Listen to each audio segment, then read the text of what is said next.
My style would have to be wrestling. I've grown up wrestling my whole life, so I use that a lot in my fights. My fighting style is primarily stand-up. I like boxing, kickboxing, but I also like to, if it ends up on the ground, I love submissions. I like Brazilian Jiu-Jitsu, so that's what I do. I know that he comes from a pretty good gym, so I know that he's going to be ready to fight. You know, I see us starting out on our feet. I think I might be too much for him on the stand-up, so he's going to definitely try and take me down. He might get me to the ground. He's way more experienced in grappling than I am. So, you know, if it goes there, then we go plan B, submit him. Javier Galas, 0-1, fighting out of Madera, California.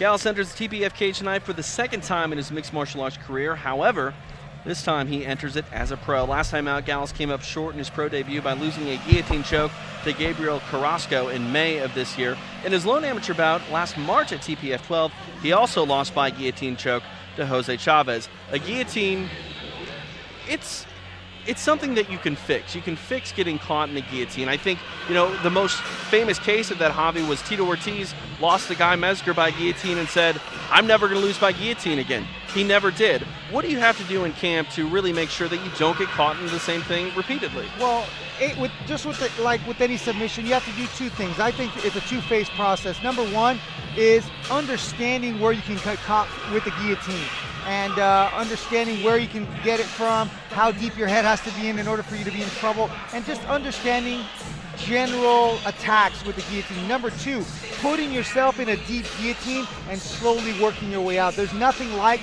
time in a submission, and it's relatively safe. It's not like if you're in an arm lock where your arm's getting broken. Any kind of choke, you can put yourself there and slowly work your way out. The more you're in that submission, the more detailed your movements can be, the more intricate your movements can be, and you can start figuring your way out. So even if you screw up and land in some sort of a deep submission, such as a guillotine, a triangle choke, some sort of a choke, you can slowly maneuver and manipulate your way out just to try to find some room to breathe, and eventually, hopefully, the guy's arms burn out, he makes a mistake, and you free yourself from the submission.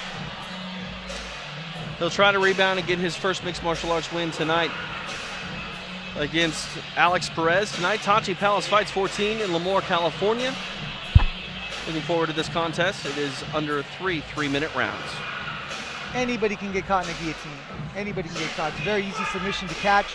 And, you know, guy gets caught in a guillotine, it's not the end of the world. How much of it is a mental thing, though, too? You get in that position, you know, for a choke, a guillotine, you have a lot of time to think, is this deep? How can I get out of this? Not necessarily. Sometimes, especially when you're tired, if you shoot when you're tired, you get caught in a guillotine, it feels like you're suffocating too, you know? So sometimes you have time to think, sometimes you don't. Alex Perez, 5-2, fighting out of Lemoore, California, right here.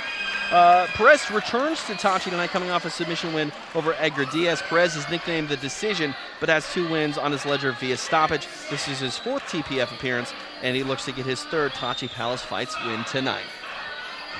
Clearly, he has the experience factor. You know, we talk experience a lot, Jordan. How much, you know, when it's you know, just a few fights, is experience really an edge? Well, in this particular case, I think it's notable because Perez has fought 7 times. Galas, you know, 1 professional fight, limited amateur background. But it's also notable because Perez is a wrestler. He's been wrestling his entire life. He has a skill development in at least one area that Javier Galas simply doesn't have. So even though Alex Perez hasn't been lighting it up and gripping people as a bantamweight prospect out here at Tachi, he already has one skill that, if you're being honest, is the most notable skill in the fight with his takedown ability, as well as a general proficiency in mixed martial arts that would seem to be higher than Javier Galas's. But again, the wrestling is what's going to dictate how this fight happens. As mentioned, it's easy to conceive of a situation where Alex Perez is going to be able to set up the guillotine that you guys so lustily talked about. You can get a front headlock, you can get a takedown and force a scramble.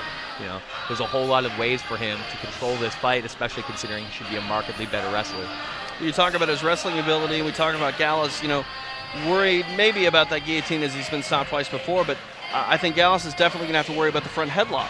It'll be interesting to see, too, how exactly Perez approaches the takedown, because he definitely wants to wrestle. What we've seen in the past, he's sometimes a bit hesitant to set things up. He's still not the most confident striker quite yet, despite linking up with Timo Choa and trying to improve his stand-up. So I'm curious to see how he approaches setting Galas up for the takedown. Is he reckless, driving right across, banking on his inexperience, or are we going to see more stand-up improvement from Alex Perez this time out? Bantamweights in the cage. Joe Martinez has our official introduction. 3 minutes in the bantamweight division. Introducing to you first, fighting out of the red corner, a mixed martial artist standing 5 feet 8 inches tall, weighing in officially 139 1/2 pounds tonight. He is in search of his first professional victory from Madera, California. Here is Javier Galas. And next his opponent across the cage, fighting out of the blue corner, a wrestler standing 5 feet 7 inches tall. He too weighed in 139 1/2 pounds. In 7 fights as a professional, he brings 5 victories and 2 defeats. Fighting out of and representing Lemoore, California, here is Alex, the Decision Perez. Referee in charge, Jason McCoy. Jason McCoy assigned to this bantamweight contest between Alex Perez and Javier Galas. Hands up, kid. We are underway. Perez in the red, white, and blue trunks, Galas in the red and black. Good right hand. He's looking to do what I call duck and chuck. Right hand over the top and shoot for the legs. Hands up. Perez throwing that kick early to the lead leg of Galas. Galas responds with a kick of his own. Right hand up. 3 3-minute rounds here. Galas' hands are really wide. Tommy Hearns just leaving that front hand down so low. Curious what exactly the thinking and strategy there is, unless he's trying to lead hook or lead uppercut or something like that as Perez charges him. Perez trying to take the back here. Yep. Might even get the back standing. He's going to pick him up, dump him on his right side probably. There it is. Didn't get a great grip, but he still drug him down. Good job. Uh-oh, the choke is in. One hell of a time to work here. He's in a funky angle here. Oh, he should have turned his back to the ground the other direction. He turned belly down. It could make the choke tighter. It actually looked like he tried to peel the hand. His own momentum drove him onto his face. Poor tactical choice here. Now He's okay, but he's up against the fence. He's Perez going to settle for Matt here, but no, he's still fishing for that choke. Perez should be striking here, taking his time. He's in great position. He's up against the fence. He's just digging for it.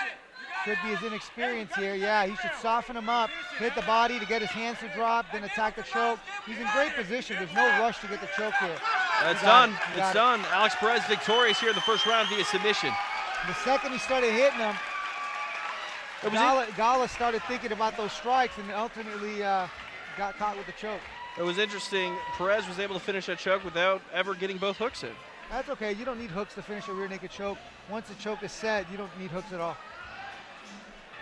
Impressive performance by Alex Perez here. Main thing is just making sure your chest is stuck to their back. That's the key point. And making sure, obviously, that the choke is set correctly.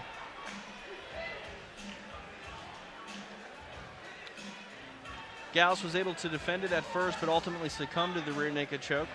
He wasn't in terrible position. If he was to turn, if Galas was to turn towards his right, Perez wouldn't have been able to follow him because the fence was in the way. So, at the very least, he could have got half guard back and continued to fight another round, however long.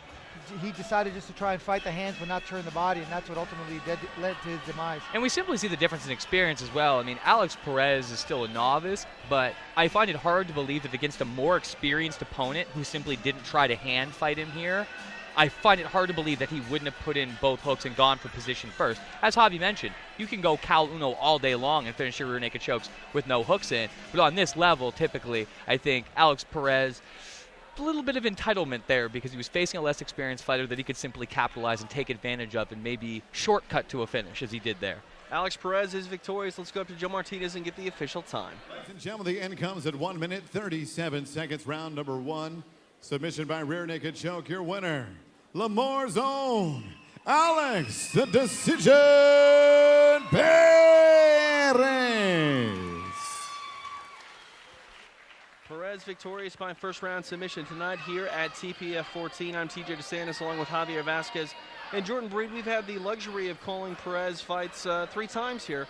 Size him up. He's still a newcomer, but over the 3 performances that we've seen here cage side, how does he stack up?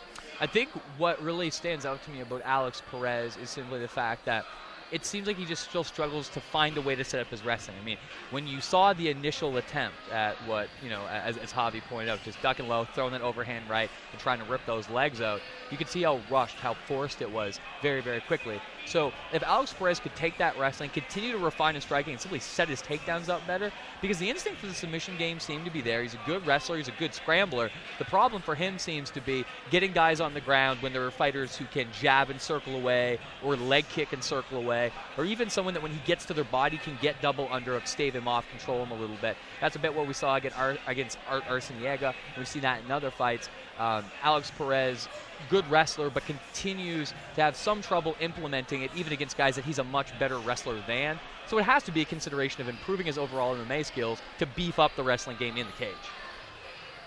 I'm sorry. No, my biggest thing with them is everything felt rushed. Even the submission felt rushed. He wasn't picking the shots. And when you rush everything like that, whether it's the position, the strikes, the takedown, I'd like to see what you do at minute 10, minute 12, minute 13 in a fight. You can't maintain that pace. You have to at some point learn how to relax, take your time, and set things up. That's the whole point of the game. It's not just to force and brute your way through everything. Pick your shots, take your time, and catch submissions clean.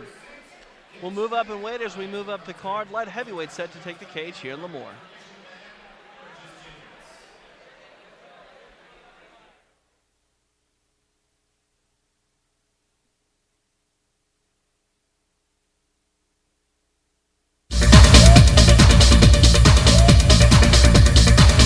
I'm Angel DeAnda, and I fight out of Last Stand Fight Team. My name is Drew Montgomery. I'm fighting out of Sacramento, California. He's pretty good at the stand-up, and first time I finished him in the first round. Hopefully it happens again this time. Didn't go so well for me last time. But you got to take everyone serious. You got to train as you're fighting the toughest guy on the planet. And I think that fight was a good wake-up call for me that, you live in this career from fight to fight. You don't think 4 or 5 fights ahead, because that's where you get in trouble. My game plan is to keep it standing, finish him. If he tries to take me down, still finish him wherever this fight goes. This guy likes to come hot. He likes to come fast. He likes to stay inside. He's about a foot shorter than me, so I think we can all pretty much script that game plan. I'm going to stay long. He's going to want to stay short, but I do have a game plan for when he comes in short. Drew Montgomery, 12-5, fighting out of Sacramento, California. The Hammer looks to avenge his loss, Andre DeAnda, tonight after losing via TKO in a fight that saw him go down quick through a flurry of punches. Tonight he enters the cage on a 5-fight win streak. We mentioned that this is a rematch. It's a rematch that's had some time. The first fight happened in 2009, so both fighters obviously should be better and much different than when they met 3 years ago. Better. I'm not sure how much different they're going to be, though. These guys might be the reputation of what we talked about earlier with Seth Martin. Fighters who, even though there's been a length of time that passed, let me tell you right now, Angel DeAnda, who we'll meet in a minute, is definitely someone who's going to want to stand up and throw strikes. His style is to stand and bang. He's a 5'8", 205-pounder who wants to throw bolos. Drew Montgomery, who was knocked out by DeAnda in their first fight in Gladiator Challenge, is a bit more well-rounded, but he's still primarily a striker. These are two fighters that, even though time has passed and they are different in some way, the dynamic of the fight is still, I think, largely the same. Both of them are going to want to stand up, even though I think Montgomery might have a slight edge in the round. And someone's probably going to go down relatively quickly, as these aren't guys who are built for the long haul when they're throwing power like that. Montgomery tries to right his wrong against DeAnda tonight. DeAnda has a win over Montgomery. Is that a significant mental edge? Well, it could be extremely motivating. If somebody knocked you out the last time you met him, you definitely want to get the win. To me, it was always get the win by any means necessary, submission, decision, or knockout. So he could be extremely motivated, or that knockout could be haunting him as well. DeAnda has won 8 of his last 9 fights, losing to UFC veteran James Irvin. DeAnda has the W, though. When these guys met before in Gladiator Challenge, as we said, that happened in 2009. DeAnda won that bout by TKO in the very first round. He's training out of the Last Stand Fight Team, which has produced the McDonald brothers. I don't think we'll see the exact same fight style, though, from the McDonalds that we'll see tonight from DeAnda. No, both Brad McDonald and older brother Michael McDonald, and their older brother Justin Smitley, who you can actually see over the shoulder of DeAnda there. All of those guys are much more thoughtful about their attack. Even Brad McDonald, who I would consider the most reckless of them, the youthful reckless one, the youngest of the three. In this particular case, though, Angel DeAnda, this is a guy who wants to fight in fifth gear from the word go. Overhands, uppercuts, big hooks. He wants to pound guys into the ground like a tent peg. It's not hard to see what this guy's motivation is for fighting mixed martial arts when you see him get in there and start punching. Look at the tail of the tape here. Both men weighed at 204 pounds. The Dream, DeAnda, came in at 0.8 over that. But the significant edge here, looking on tape, is the height.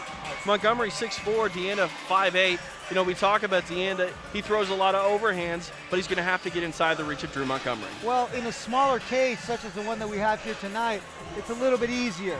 But if it was a full-size UFC octagon, 30 feet across, 32 feet across, some of them, yeah, definitely Montgomery might have a slight edge, a little bit more so than in a smaller cage, but even still, he's a lot taller, he's a lot longer, and if he fights smart, he should be able to give DeAnda a really tough time. Would you suggest that Montgomery uses the jab to keep DeAnda at bay? He could use jabs. He could also use push kicks to keep him at bay. And most importantly, more important than the jab or the push kicks, is footwork. He's got to be on his horse, moving around, circling. Light heavyweights in the cage. Joe Martinez will get us underway. And here we go once again, ladies and gentlemen, from Tachi Palace, Lemoore, California. We're in the 5-minute round bout. This 3-rounder in the light heavyweight division.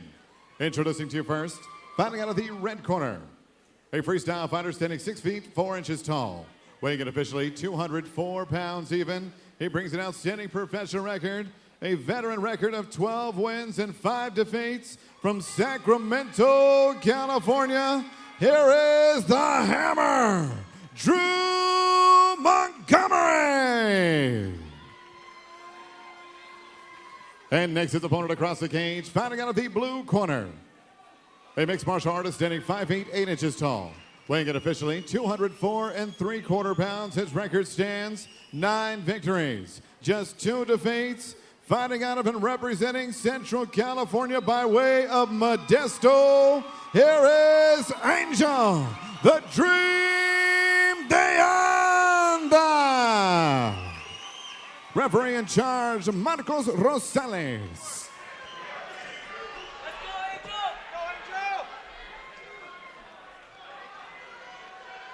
Marcos Rosales, our referee for this light heavyweight contest. 3 5-minute rounds at Tachi Palace Fights 14. Validation here. Lemoore, I'm TJ DeSantis, along with Javier Vasquez, Jordan Breen, cage side in the bingo hall. DeAnda in the black, Montgomery in the red and black tie shorts. DeAnda moving his head, trying to close the distance, trying to get around Montgomery's punches. Oh, there he goes. Moved his head, slipped and jabbed and countered. Very nice. So long as he's moving his head, he should be good. The head movement can neutralize the length of your opponent, because as the punch flies by your head, you're that much closer to your opponent, and you're in the striking range for the shorter man. Watch your footwork. It's a little slick out there. See that long jab of Montgomery early? Montgomery looking a little bit tentative, not real confident with his jab. DeAnda looks very calm, moving, nice left hook, right hand. Nice little uppercut in the inside there. He's definitely got the range. He's definitely figured out the range. Montgomery able to clinch up here. Interesting strategy by Montgomery. I would think he would want to stay on the outside, but he decides to clinch inside. And DeAnda swimming his hand, or pummeling his hands inside, achieving double underhooks. He looks like he wants to break and strike from there. There he goes. Nice little knee there by Montgomery. We talk about the reach from a striking standpoint, but in the clinch, it plays a factor as well. I mean, we can also look at a lot of taller fighters who get in the clinch. They're more rare, but we see guys like John Jones who, because of their leverage, can drag guys to the mat or fall back and lateral drop them or knee them in extraordinary ways. There are guys who are able to fight highly effectively from the clinch despite being taller fighters. It's simply a dangerous, perhaps, proposition in this case, knowing DeAnda could simply rip a short, powerful punch and blow Montgomery away, similar to the way he did in their first bout. DeAnda was setting up his strikes by stepping in, getting Montgomery to commit to something, stepping back and countering. Classic boxing. Montgomery on the floor here working the closed guard position. We'll see if he throws those hips up and legs up and try to frame something up here. Get DeAnda thinking. Nice job swimming his hands inside by Montgomery. By posturing up, Montgomery should open his guard and bring his knees across his chest, managing that distance. Stay tight. All he's doing, it looks like he wants to hold his head. Right now, he should be filling the gap between their chests with his knees. Montgomery should. Yes. Now go. He can change the hands on the head to stop the hands, the strikes to the body as well. Guard work, defensive strikes from defending strikes from the bottom of the guard is something that's extremely overlooked. Most guys have aborted it altogether. They look to get up to their feet. But if you keep your guard closed, you're just kind of becoming a stationary target. And if you don't want to be there, you should open your guard, move, or look to get up, possibly putting your back up against the fence and climbing up the fence, or at least opening your guard, pushing the hips away and looking to get up. DeAnda looking pretty comfortable here, working some punches to the body and the head. Some hard right hands there, making Montgomery move. Most of those missed. Montgomery did a good job of swimming through, but now they're starting to find their range. Should DeAnda look to stack here to try to throw these punches? He should open his guard and fill the space with his knees to manage the distance. He's not doing anything to push DeAnda away. DeAnda's free to throw strikes because Montgomery, all he's doing is covering up. There's no threat from the bottom at all. Montgomery weathering the storm for now. There you go, Angel. DeAnda's doing a good job. He's picking his shots. He's got good base right there, and he's going top to bottom, hitting the body, hitting the head, looking to clear the hands off his head, posturing, staying tall, and ultimately just picking his shots. There's a good left hand over the top. Montgomery's passive and defensive here. That's completely what Angel DeAnda would love. He would love to face a fighter who isn't going to try to counter him, who isn't really going to try to do a whole lot. That means he's the one committing to offense. Another thing that Montgomery can do is actually grab the wrist of DeAnda, which he's not doing either. I mean, there's several things he could do from the bottom of the guard to avoid strikes, and he's doing none of them except covering up. I would typically be critical of a fighter in this case going for wrist control, but he's doing so little that anything to actually stop the flow of strikes at this point in time would be beneficial for Drew Montgomery. You can grab the wrist if you know what you're doing, but you got to do something. Montgomery looks like he's done here. Angel DeAnda landed an uppercut that went between his arms that seemed to do most of the damage. Marcos Rosales really giving fighters every single chance tonight to stay in the fight. He's on top of it. Promoter Richard Goodman just walked by and is absolutely apoplectic at what Rosales is letting happen here. And there it's done. To say that the people around the cage are not exactly thrilled that Marcos Rosales let that continue would be an understatement. Yeah, that was ridiculous. You know, Rosales really needs to be talked to, in my opinion. You can't let fights go on like that. That's the second one tonight. DeAnda did a fantastic job posturing, throwing hands over the top. He did a fantastic job of keeping himself up. Great job of getting the takedown, holding top position, and picking his shots. And exactly as we saw in the first fight that Marcos Rosales refereed, like Zeth Martin, DeAnda here was winging away, but we see when he's able to land an uppercut between the actual hands of Drew Montgomery, it's what really seems to do a lot of the damage, and from there, he was able to finish up with clean, hard, quality blows and finish this fight. I mean, it's crazy to me that how little Montgomery did off his back. All he tried to do was hold the head and control one arm. Meanwhile, the other arm was tagging him to the body and the head, and then when he started to defend, he'd posture, DeAnda would posture up and just rain punches. Look at that. There's no management of distance. The secret to stopping strikes from the bottom of the guard is controlling distance, and and Montgomery, all he's doing is keeping his legs crossed, making himself a huge target. I would say even worse, thrashing from side to side. I mean, as he moves his head around, he's getting hit with blows from both sides. He basically made himself an easier target by rolling around in the guard from side to side. You can roll. If you're looking at your opponent and dodging strikes. But you got to have your eyes open so you know what direction the shots are coming from. There's nothing wrong with rolling with the punch, taking it off the shoulders, nothing wrong with that, but you got to see where the punches are coming from. It almost seemed like he was rolling the wrong direction every time. DeAnda also had a good sense of when to go to the body, when to kind of crush with these elbows, when to go underneath with an uppercut between the guard. Good sense of how to punch on top. There was no threat. He had all the time in the world to figure that stuff out. Probably good for him since he's not a ground specialist. He got to get on top and basically work a boxing routine from full guard. Angel DeAnda victorious tonight, pushes his record against Drew Montgomery to 2-0 and his pro MMA record to 10-2. Let's make it official with Joe Martinez. Ladies and gentlemen, the end comes at 4 minutes, 30 seconds. Round number one. Referee Marcos Rosales calls a halt to the bout. Stoppage due to strikes. Your winner by knockout victory, Angel the Dream DeAnda.